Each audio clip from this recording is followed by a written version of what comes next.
आज का हमारा टॉपिक है एपिथेलियल टिश्यू। द कवरिंग और protective tissues in the animal body are epithelial tissue.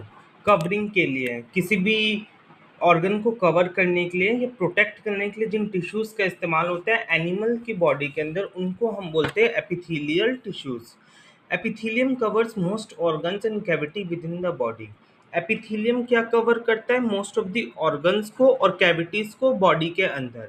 It also forms a barrier to keep different body system separate. Epithelial tissue body systems को अलग अलग विभाजित करता है, सेपरेट रहने के लिए ऊपर की एक लेयर बना लेता है। The skin, the lining of the mouth, the lining of blood vessels, lung alveoli and kidney tubules are all made of epithelial tissue. Skin epithelial tissue से बनी हुई है।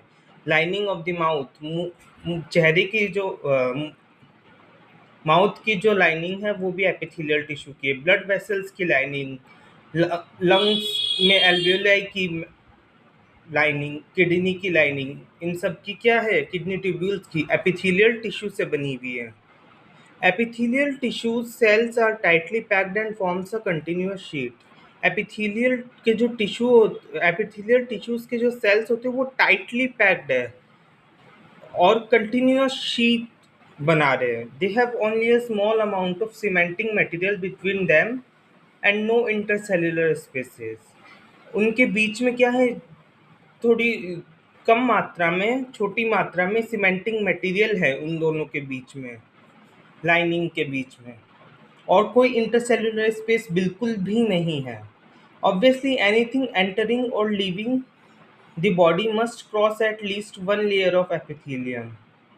कोई भी चीज़ जो एंटर कर रही है या शरीर से बाहर निकल रही है, एक एपिथेलियम की लेयर से ज़रूर वो क्रॉस होती ही होती है। As a result, the permeability of the cells of various epithelia play an important role in regulating the exchange of materials between the body and the external environment and also between different parts of the body. इसी